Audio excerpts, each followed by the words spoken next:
La porte claqua derrière moi avec une violence qui résonna dans toute la maison. Comme un coup de tonnerre final. Dehors. Tu n'es plus mon fils. Les mots de mon père, prononcés d'une voix rauque, imprégnés de cette rage froide qu'ont les hommes de sa génération, me poursuivirent dans la nuit parisienne. J'avais 22 ans. Et en une fraction de seconde, je me retrouvais sur le trottoir de notre appartement haussmannien du 16e arrondissement. Avec pour seul bagage un sac à dos jeté à mes pieds et les larmes qui brouillaient les lumières de la ville. Je n'avais pas prévu de le dire ce soir-là. C'était sorti comme une explosion contenue trop longtemps, papa. Maman? Je suis gay. Ma mère avait pâli, porté la main à sa bouche. Tandis que mon père, cet ancien militaire rigide, catholique pratiquant, avait d'abord nié, puis hurlé. Dans ma maison. Pas de ça. Sa maison. Comme si l'amour pouvait être banni par un décret familial. La pluie fine de novembre trempait mes vêtements tandis que j'errais sans but dans les rues de Paris. Les passants pressés me frôlaient sans un regard. J'avais de l'argent sur moi ou pas beaucoup? Mais où aller? Appeler un ami? Ils étaient tous issus du même milieu conservateur que le mien, qui comprendrait? Le froid s'insinuait en moi. Plus profond que celui de l'hiver approchant. Je me sentais nu. Exposé. Comme si toute la ville savait désormais mon secret.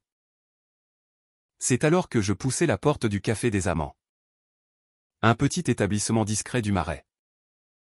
Avec sa façade verte délavée et ses lumières tamisées. Je l'avais aperçu plusieurs fois en passant. Sans jamais oser entrer. Ce soir-là. L'odeur de café chaud et de croissant me enveloppa comme une étreinte. Il était presque minuit. Mais l'endroit était encore animé de conversations basses. De rires étouffés. Je m'assis au comptoir. Commandant un chocolat chaud que je n'avais pas les moyens de payer cher. Le barman, un homme d'une quarantaine d'années au sourire bienveillant, me servit sans un mot. Puis, un jeune homme s'approcha. Il avait environ mon âge.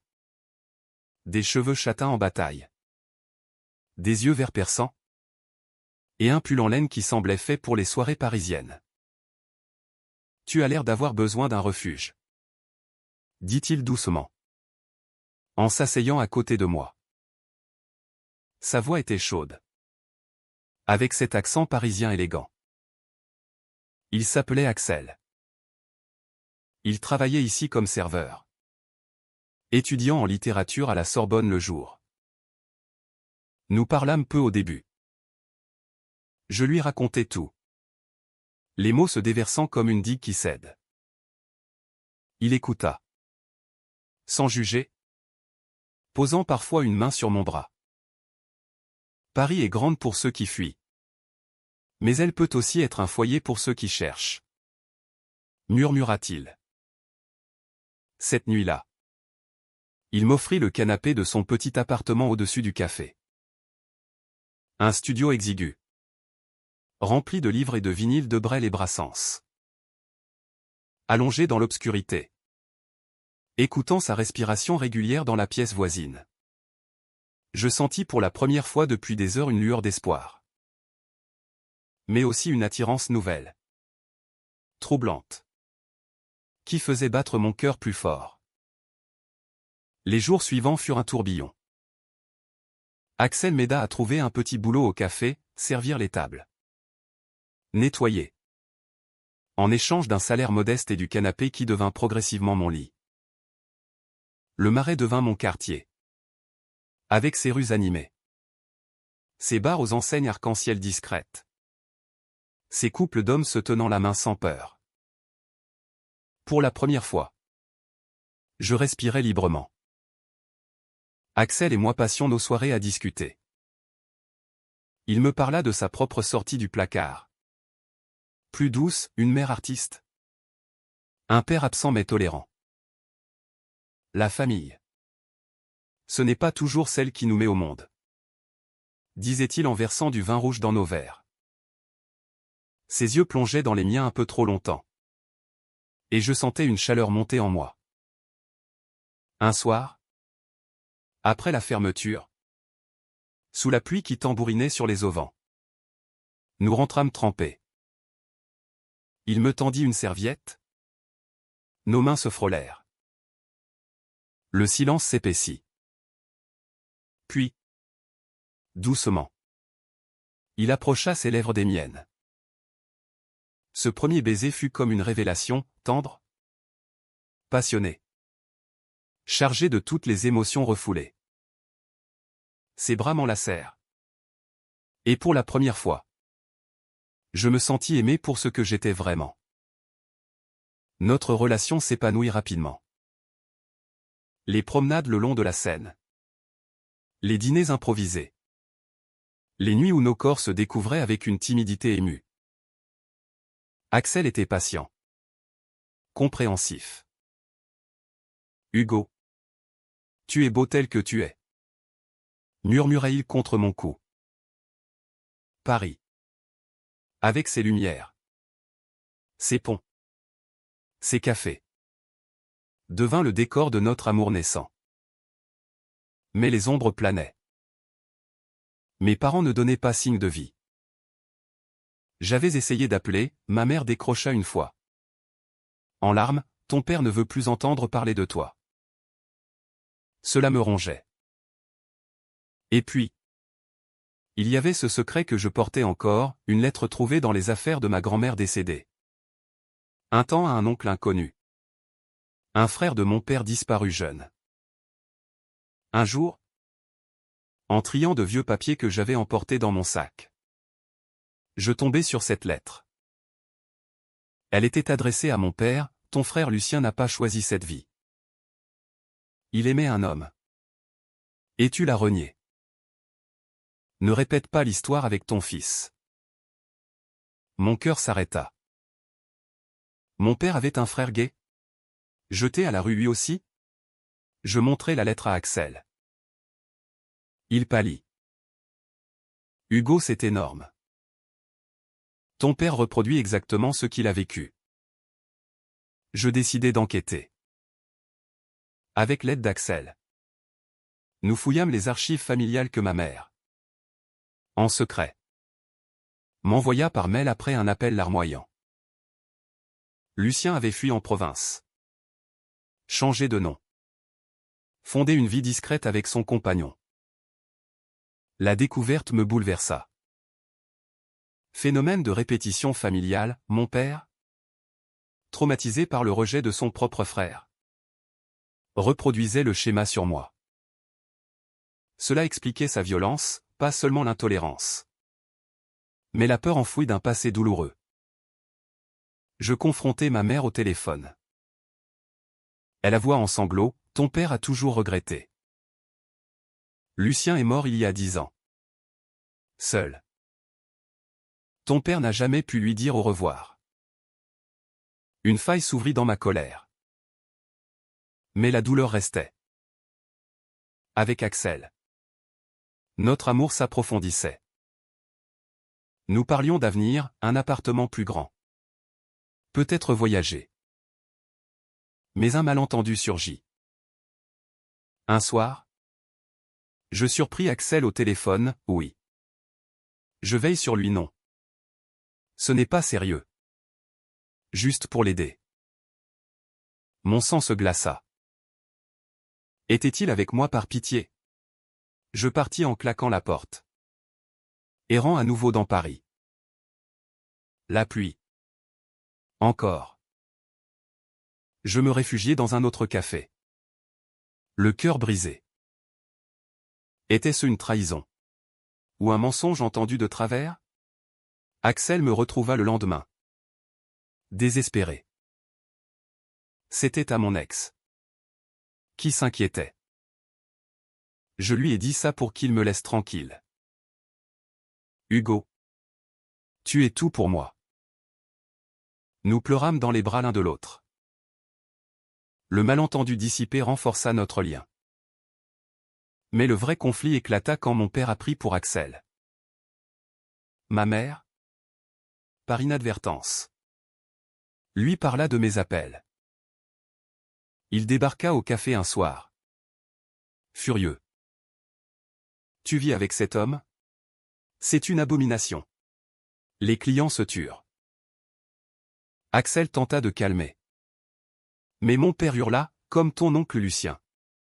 Il a détruit la famille. Je explosai, et toi? Tu l'as détruit en le chassant. Regarde la lettre. Tu répètes l'histoire. Je lui tendis la copie. Il blêmit, les mains tremblantes. Il partit sans un mot. Axel me serra contre lui. Il reviendra. La vérité fait mal. Mais elle libère. Les semaines suivantes furent tendues. Mon père ne répondit pas à mes messages. Ma mère, elle, prit parti doucement, il souffre. Hugo. Donne-lui du temps. Axel et moi traversâmes une période difficile. Les regards des clients conservateurs au café. Les murmures. Un soir, un habitué homophobe nous insulta. Axel le remit en place calmement. Mais je vis la fatigue dans ses yeux. Est-ce que tu regrettes? Demandai-je une nuit. Il me regarda intensément, jamais. Toi et moi. C'est la plus belle chose qui me soit arrivée. Je décidai d'aller voir mon père. Seul. L'appartement familial semblait plus froid. Il m'ouvrit. Vieilli soudain. Nous nous assîmes dans le salon. Je lui parlais de Lucien. De la lettre. De ma vie avec Axel. Il écouta. Les yeux baissés. Puis, les larmes coulèrent. J'ai eu peur pour toi. Comme pour lui. La société, l'Église, il avoua son regret profond envers son frère. Je n'ai pas su aimer. Ce ne fut pas une réconciliation immédiate. Mais un début. Il accepta de rencontrer Axel. Le dîner fut awkward, silence. Regard fuyant. Mais Axel, avec sa gentillesse, parla littérature. Paris. Vie. Mon père écouta. Un soir, seul avec moi, il est bien. Ce garçon. Il te rend heureux? J'acquiesçai. Il soupira, alors je vais essayer. Pour toi. Et pour Lucien. Ma mère fut le pont, elle invita Axel à Noël. La table familiale, autrefois rigide, s'ouvrit timidement. Mais un dernier secret surgit. En fouillant plus, je découvris que Lucien avait eu un fils, mon cousin vivant à Lyon. Ouvertement gay. Je le contactai. Il connaissait l'histoire. Gardait rancune envers mon père. La confrontation finale, je organisai une rencontre. Mon père face à ce neveu inconnu. Les mots durs fusèrent d'abord, vous l'avez abandonné. Mon père pleura. S'excusa. Une étreinte maladroite scella la paix. Le printemps arriva sur Paris. Avec ses bourgeons et ses lumières plus douces. Axel et moi trouvions un petit appartement près du canal Saint-Martin. Notre amour, forgé dans les épreuves, était plus fort. Mon père progressait. Il rencontra mon cousin régulièrement, apprenant à accepter. Il vint même à une marche des fiertés avec ma mère. Discret mais présent. Pour réparer, disait-il. La vérité familiale nous avait libérés. Le rejet initial. La douleur. Les malentendus, tout avait mené à cette acceptation humaine. Imparfaite mais réelle. Un soir, sous la tour Eiffel illuminée, Axel et moi nous embrassâmes passionnément. Indifférents aux passants. Tu es mon refuge, murmura-t-il. Et moi, jeté à la rue pour être gai. J'avais trouvé non seulement l'amour, mais une famille reconstruite. Plus large. Plus vraie.